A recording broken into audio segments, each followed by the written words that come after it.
Hello प्यारे बच्चों, आप सभी का इस प्यारे से चैनल राजपूत मैथ क्लासेस में स्वागत है। तो बेटे, आज की क्लास में हम लोग कक्षा 10 की जो आपकी डॉक्टर हर्षस्वरूप शर्मा प्रकाशन की जो गणित की किताब है, इस किताब में आपको जो अध्याय 1 दे रखे हैं यानी वास्तविक संख्याएं, इस अध्याय 1 के अंतर्गत आपको जो प्रश्नावली 1A दे रखे हैं, इस प्रश्नावली 1A में आपको जो प्रश्न नंबर 7 दे रखा है, तो बेटे प्रश्न नंबर 7 का जो हल है आज की क्लास में बेटा हम लोग समझेंगे। अगर आप पिछली वीडियो देखना चाहते हैं तो आप हमारे चैनल की प्लेलिस्ट में जाएंगे, वहां पे आपको कक्षा 10 की गणित की कंप्लीट वीडियो आपको मिल जाएगी। वो चाहे अध्याय 1 का कंप्लीट बेसिक कॉन्सेप्ट हो, चाहे प्रश्नावली के प्रश्नों का हल हो, आप एक एक वीडियो के द्वारा प्रश्नों का हल आसानी से समझ सकते हैं। आज की क्लास में हम लोग प्रश्न नंबर 7 का हल समझेंगे। तो प्रश्न नंबर 7 बेटा हमसे कहते क्या है? हमसे कहते हैं दर्शाइए कि कोई भी धनात्मक विषम पूर्णांक 6q + 1 या 6q + 3 क्यों? मैं क्या कह रहा हूं, मैं फिर से पढ़ूं, मैं पढ़ता हूं। दर्शाइए, दर्शाइए का मतलब होता है सिद्ध करना है, यानी किसी चीज को दिखाना है। दर्शाइए कि कोई भी धनात्मक विषम पूर्णांक 6q + 1 या 6q + 3 या 6q + 5 के रूप का होता है, जहां q कोई पूर्णांक है। ऐसा प्रश्न आपके किताब में दिया है, आपने प्रश्न जरूर देखा होगा और प्रश्न आपको स्क्रीन पर भी दिखाई पड़ा होगा। आप प्रश्न को अपने किताब से मिला सकते हैं। ये प्रश्न नंबर आपको यहाँ पे दे रखे हैं, प्रश्न नंबर 7 है। तो चलिए क्लास की शुरुआत करते हैं। तो बेटा इस टाइप के प्रश्न को अगर हल करना है तो मेरी एक ये राय है बेटा, इस प्रश्न में थोड़ी थ्योरी लिखनी पड़ती है, थ्योरिकल प्रश्न है। तो देखिएगा, मैं आपको एक एक बात बताऊंगा, बस थोड़ा आपको इस वीडियो में अंत तक बने रहना पड़ेगा। तो यहां पे सबसे पहले बेटा आपको लिखना है, माना एक कोई धनात्मक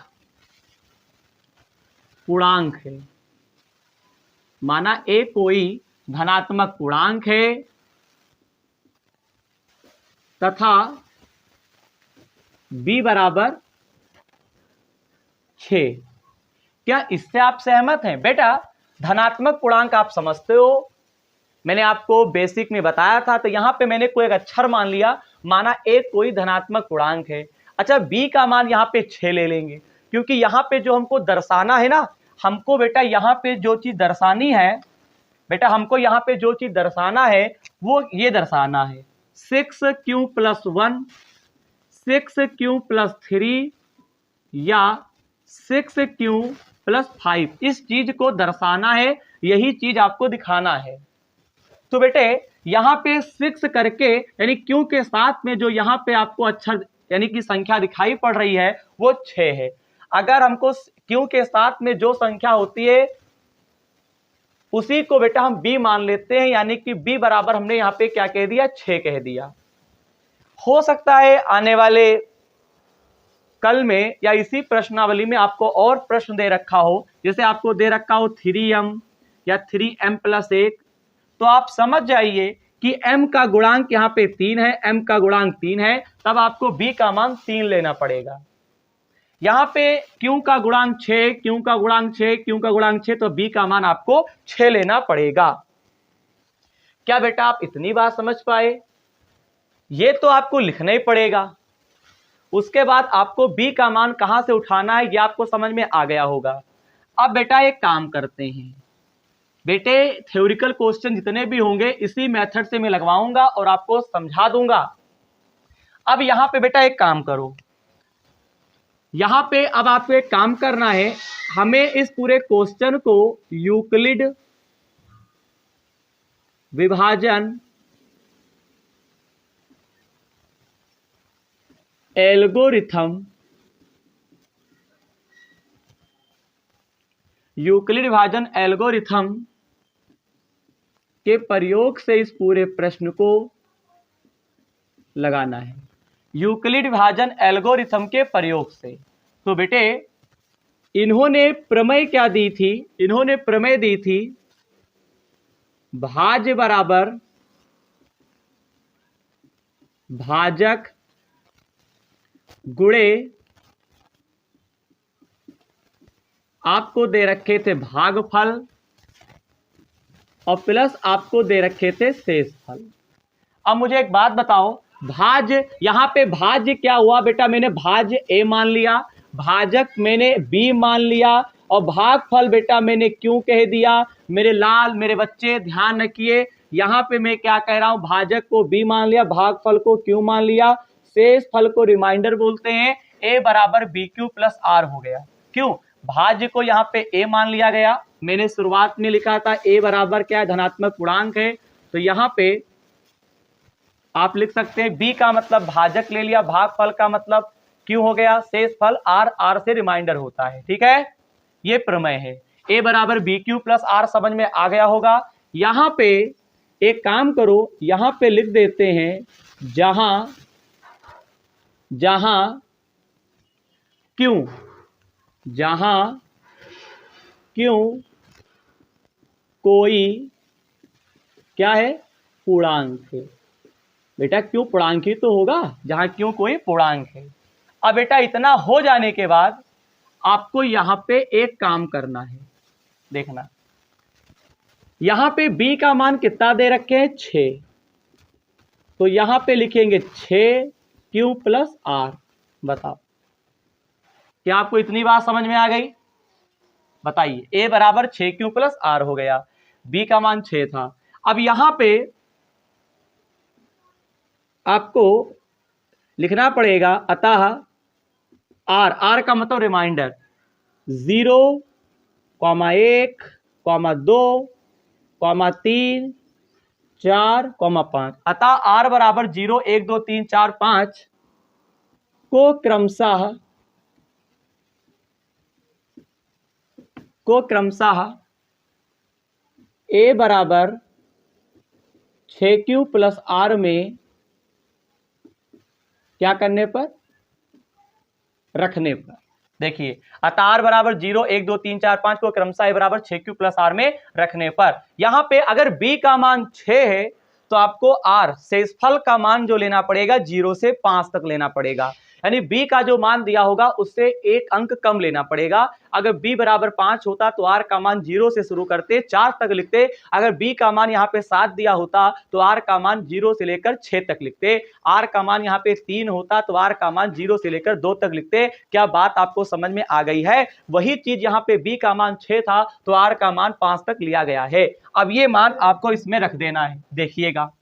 तो यहाँ पे मैं एक काम करता हूं, यहाँ पे लिखते हैं a बराबर 6q प्लस, देखिए ये r है, इस r के स्थान पे 0 लिखोगे तो 6q प्लस 0 हो जाएगा, तो 0 का कोई मतलब नहीं फर्स्ट स्टेप में, तो a बराबर हम यहाँ पे 6q ही तो लिखेंगे। बोलिए a बराबर क्या लिखेंगे, 6q ही तो लिखेंगे। इसके बाद यहाँ पे a बराबर 6q, ये 6 जो होगा ये 2 से कट जाएगा, तो हम लिखेंगे जो कि 2 से क्या है विभाज्य है, जो कि 2 से विभाज्य है, अर्थात सम धन पूर्णांक है। बताइए क्या लिखा है, जो a बराबर 6 की, जो कि 2 से विभाज्य है अर्थात सम धन पूर्णांक है। इसके बाद अब बताओ, अब r का मान 0 हो चुका, अब 1 रखोगे r के स्थान पे तो 6q प्लस 1, तो 1 तो हटेगा नहीं, 1 क्या होगा, 1 आपका हटेगा नहीं, तो यहां पे जब 1 हटेगा नहीं तो आप लिखोगे 6 2 से कट जाएगा लेकिन 1 2 से नहीं कटेगा, और जो 2 से जो विभाज्य है वो समधन पूर्णांक है। अब 2 से 6 विभाज्य होगा लेकिन 1 नहीं होगा, तब हमको क्या लिखना पड़ेगा, जो कि 2 से जो कि 2 से विभाज्य नहीं है, अर्थात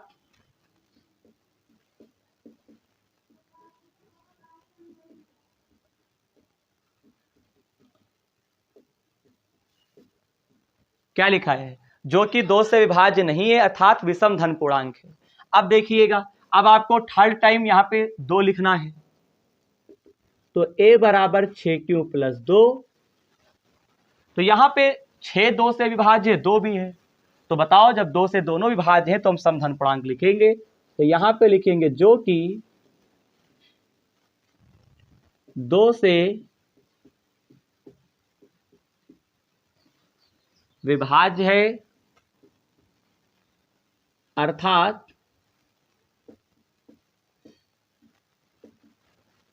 समधन पूर्णांक है, जो कि 2 से विभाज्य है अर्थात समधन पूर्णांक है। अब आपको क्या लिखना है, 3 ले लेना है,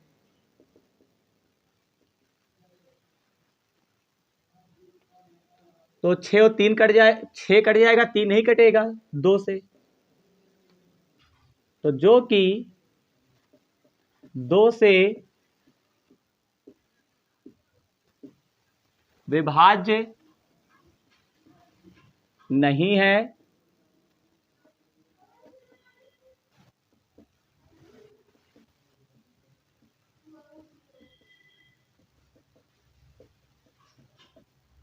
अर्थात विषम धन पूर्णांक है। अब क्या करेंगे, a बराबर 6q प्लस 4 ले लेंगे, तो 2 से 6 विभाज्य है, 4 भी है, तो फिर आपको लिखना है जो कि 2 से विभाज्य है अर्थात समधन पूर्णांक है। ठीक है, अब यहां पे a बराबर आपको लेना है 6q प्लस 5, तो यहां पे लिखेंगे जो कि 2 से, क्योंकि 2 6 से विभाज्य होगा, 5 नहीं होगा, तो फिर हिंदी लिखना पड़ेगा जो कि 2 से विभाज्य नहीं है अर्थात विषम धन पूर्णांक है। बताइए, तो यहां पे इन बातों में जो लिखा गया है, इन सभी बातों को समझने में किसी प्रकार की कोई दिक्कत आपको नहीं हुई होगी। सबसे पहले क्या किया गया, माना a कोई धनात्मक पूर्णांक है तथा b बराबर 6, यूक्लिड विभाजन एल्गोरिथम के प्रयोग से भाज्य बराबर भाजक गुणे भागफल प्लस शेषफल, भाज्य को a मान लिया, भाजक को b, भागफल q, तो शेषफल आएगा r, जहां q कोई पूर्णांक है, तो b का मान 6 था, तो a बराबर 6q प्लस r का मान आपको 0 से 5 तक लेना है, इसमें मैंने मान रखा, तो फर्स्ट टाइम 0 रखोगे तो 0 हटेगा, तो a बराबर 6q plus 1, 6q plus 2, 6q plus 3, 6q plus 4, 6q plus 5, यहाँ पे 6 कट जाएगा, 2 से विभाज्य है, जो कि 2 से विभाज्य है अर्थात समधन पूर्णांक है। आपको पता है जो संख्याएं 2 से विभाज्य हैं वो सम होते हैं, जो विभाज्य नहीं होते वो विषम है, तो 6q प्लस 1 यानी 6 तो हो जाता लेकिन 1 नहीं होगा, तो लिखा है जो कि 2 से विभाज्य नहीं है अर्थात विषम धन पूर्णांक है। 6q प्लस 2 जो कि 2 से विभाज्य अर्थात समधन पूर्णांक है। 6q प्लस 3 जो कि 2 से विभाज्य नहीं है अर्थात विषम धन पूर्णांक है। 6q प्लस 4, 6 और 4 दोनों 2 से विभाज्य होगा, तो क्या कहेंगे, समधन पूर्णांक है। 6 तो विभाज्य है लेकिन 5 नहीं है, जो कि 2 से विभाज्य नहीं है अर्थात विषम धन पूर्णांक है। मैं उम्मीद करूंगा प्रश्न नंबर 7 यहां तक का हल आपको समझ में आ गया होगा। एक बार जोरदार स्क्रीनशॉट ले लीजिए।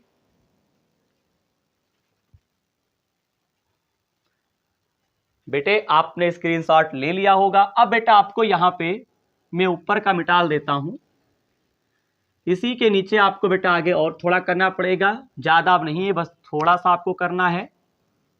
देखिएगा, अब यहां पे लिखना पड़ेगा, यदि ए बराबर 6Q, 6Q प्लस 4 तथा 6Q प्लस 5, सॉरी 6 नहीं होगा, 6Q प्लस 4, 6Q प्लस 2 लिखो यहाँ पे, और यहाँ पे 4, 6Q प्लस 2, 6Q प्लस 4 आदि हों तब ये समधन पूर्णांक है। आपको छाट लेना है, सम को अलग करना है, समधन पूर्णांक है। ए बराबर 6Q, 6Q plus 2, 6Q plus 4 आदि हो तब ये समधन पूर्णांक है। इसी प्रकार या अर्थात ए बराबर 6Q plus 1, 6Q plus 3, 6Q plus 5 आदि हूं तब ये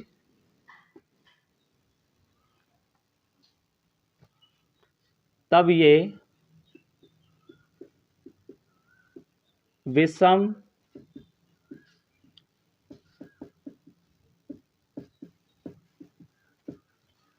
धन पूर्णांक है। और बेटे जहां Q कोई पूर्णांक है, अब बात पते की हम करते हैं, बात अब हम आपको पते की करते हैं। यहां पे देखिएगा, बात पते की ये है बेटा, ध्यान दीजिएगा। यहां पे जो बातें आई थी उसमें से सम को अलग कर लिया गया और विषम को अलग कर लिया गया, और मुझे विषम वाले को ही दर्शाना था, अर्थात ए बराबर 6Q plus 1, 6Q plus 3, 6Q plus 5, इसी चीज को हमें दर्शाना था। आदि अगर हैं तो ये विषम धन पूर्णांक होंगे, बताइए। तो इस प्रकार से अगर देखा जाए तो प्रश्न नंबर यहाँ पे जो आपको दे रखे थे 7, प्रश्न नंबर 7 का हल कंप्लीट हुआ। फटाफट थोड़ा सा स्क्रीनशॉट और ले लीजिए, जल्दी जल्दी। आपने स्क्रीनशॉट बेटा ले लिया, जल्दी से लेंगे स्क्रीनशॉट। वेरी गुड, आपने स्क्रीनशॉट ले लिया होगा। आज ही की क्लास में अब हम लोग प्रश्न नंबर 8 का हल समझेंगे कि प्रश्न नंबर 8 यहां पे क्या कहता है। तो चलिए प्रश्न नंबर 8 देखते हैं और उसका हल हम लोग जोरों से समझते हैं कि किस प्रकार से मेरे बच्चे किया जाएगा। प्रश्न नंबर 8 बेटा थोड़ी मेहनत करनी पड़ेगी, 100% आपको आने लगेगा, देखिएगा। तो प्रश्न नंबर 8 यहां पे जो दे रखे हैं उसको अगर आपको समझना है तो पहले प्रश्न पढ़ते हैं। हमसे क्या कहते हैं जरा देखिएगा। हमसे कहते हैं किसी परेड में 616 सदस्यों वाली एक सेना आर्मी की टुकड़ी के सदस्यों वाली एक आर्मी बैंड के पीछे मार्च करना है। मार्च समझते ही होंगे, परेड तो आप जानते ही होंगे, सैनिक लोग परेड करते हैं, है नहीं। हमसे फिर कहते हैं दोनों समूह के समान संख्या वाले स्तंभों में मार्च करना है। दोनों समूहों में मार्च करना है, उन स्तंभों की अधिकतम संख्या क्या होगी जिससे मार्च, हमें स्तंभों की संख्या निकालना है। बेटा अगर हमसे प्रश्न में कह दे स्तंभों की अधिकतम संख्या क्या होगी, तो स्तंभों अधिकतम संख्या कह रहा है तो आप समझ जाओ कि हमको यहाँ पे मासा निकालना पड़ेगा, यानी कि यहाँ पे जो हमें दो संख्याएं दे रखी हैं हमें HCF निकालना पड़ेगा। अगर न्यूनतम संख्या कहता तब हमें बेटा लासा निकालना पड़ता। मैं क्या कह रहा हूं, आपको कोई थ्योरिकल क्वेश्चन दे रखा है और उसमें कह दे हम अधिकतम संख्या ज्ञात कीजिए, जैसे यहाँ पे स्तंभों की अधिकतम संख्या पूछा जा रहा है तो आपको यहाँ पे अधिकतम कहेगा तो आपको मासा निकालना है, जिसे इंग्लिश में कहते हैं HCF, हाईएस्ट कॉमन फैक्टर। और अगर यहीं पे कहता स्तंभों की न्यूनतम संख्या क्या होगी तब आपको बेटा लासा निकालना पड़ता है। ठीक है, इस बात को आप जरा ध्यान रखेंगे। अब यहाँ पे हमको दो संख्याएं दे रखी हैं, एक तो 616 है और एक आपको 32 दे रखे हैं। मैं इसे यूक्लिड विभाजन एल्गोरिथम से लगाऊंगा। वैसे यहाँ पे कोई जरूरी नहीं है, आप चाहे यूक्लिड विभाजन एल्गोरिथम के प्रयोग से लगाएं चाहे सिंपल मेथड से लगाएं। सिंपल मेथड मैं आपको अगले चैप्टर में बताऊंगा, फिलहाल मैं आपको यूक्लिड विभाजन एल्गोरिथम के प्रयोग से ही बताऊंगा। जो छोटी होती है उसके सामने कोई नहीं कर देते हैं, जो बड़ा होता है इस सिंबल का मुंह ओपन कर देते हैं। 616 ग्रेटर देन आपका 32 है। अब यहां पे आप लिखोगे यूक्लिड विभाजन, लिखेंगे यूक्लिड विभाजन एल्गोरिथम, यूक्लिड विभाजन एल्गोरिथम के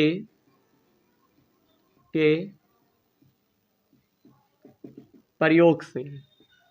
तो यहां पे जो बड़ी संख्या है तो सबसे पहले इस प्रमेय को जब तभी लगाना, पहले आपको सूत्र लिख लिया करो। भाज्य बराबर होता है भाजक गुणे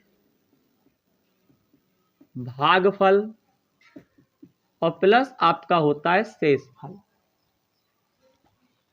यहां पे साइड में आप भाग करेंगे, 32 से भाग करना है 616 को, तो 616 यहां पे लिख देंगे। तो 32 को जब बेटा आप भाग करेंगे तो आप 19 बार लगा दीजिए अंदाजा, क्योंकि 616 लगाना पड़ेगा। 9 दूनी 18, अरे 19 दूना 38, 19 या 57, 3 60, 608 आ जाएगा। तो इसका मतलब लग जाएगा, यहाँ पे घटाएंगे तो यहाँ पे कितना आ गया, 8 आ गया। तो यहाँ पे भाज है 616, भाजक है आपका 32, भागफल है 19, शेषफल कितना आया है 8। आर नॉट इक्वल टू 0, यानी आर का मान 0 अभी नहीं आया है। अब आपको जैसा कि पता है यहाँ पे जो शेषफल आता है, यहाँ पे जो बेटा शेषफल आता है वो बन जाता है भाजक, और जो भाजक होता है वो बन जाता है भाज्य। तो 8 चौक क्या हो जाएगा, 32 हो जाएगा। भाग तब तक करना है जब तक शेषफल 0 ना जाए। तो यहाँ पे अब हम कह सकते हैं भाज्य आपका 32 है, भाजक 8, भागफल 4, शेषफल यहाँ पे 0, r इज इक्वल टू 0। यहाँ पे लिखेंगे, यहाँ पे शेषफल 0 प्राप्त हो गया, यानी जिस भी चरण में शेषफल 0 प्राप्त होता है उसका जो भाजक होता है वही हमारा HCF होता है। तो मैं कह सकता हूं HCF।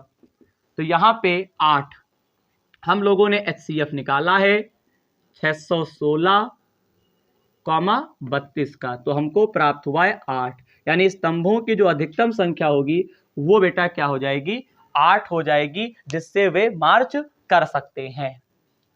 यहां पे फिर कहता हूं, अगर प्रश्न में जब भी अधिकतम संख्या कहेगा आपको मासा निकालना होगा, यानी HCF हाईएस्ट कॉमन फैक्टर। अगर न्यूनतम संख्या कहता है तब आपको LCM निकालना पड़ेगा, ठीक है, जिसको लासा कहते हैं। तो मैंने यहाँ पे यूक्लिड विभाजन एल्गोरिथम के प्रयोग से मासा निकाला है। 32 को मैंने 616 से भाग किया है, भाग करते गए और दूसरे चरण में हमको शेषफल 0 प्राप्त हुआ है, उसी का जो भाजक होता है वही आंसर हो जाता है। तो आई होप कि आज की प्रश्नावली 1A में आपको जो प्रश्न नंबर 7 और 8 दे रखे थे इसका हल मैंने आपको समझाया है, और मैं उम्मीद करूंगा प्रश्नों का हल समझने में किसी प्रकार का कोई दिक्कत आपको नहीं हुआ होगा। आपको 100% प्रश्न का हल समझ में आया होगा। अगर प्रश्नों का हल समझ में आया है तो बेटे ईमानदारी से आपको क्या करना है, हमारे चैनल को सब्सक्राइब, वीडियो को लाइक और चैनल को अपने दोस्तों में शेयर करना है। और अपने दोस्तों में ये बात बतानी है कि राजपूत मैथ क्लासेस नाम का जो यूट्यूब पे चैनल है, इस पे कक्षा 10 की गणित का कंप्लीट सॉल्यूशन करवाया जा रहा है, वो भी डॉक्टर हरस्वरूप शर्मा किताब से। जल्दी से वीडियो को देखें और कोर्स को अपना कंप्लीट करें। अगली क्लास में इसी प्रश्नावली 1A में जो शेष प्रश्न रह गए हैं उनका हल मैं आपको अगली वीडियो में समझाऊंगा। जय हिंद।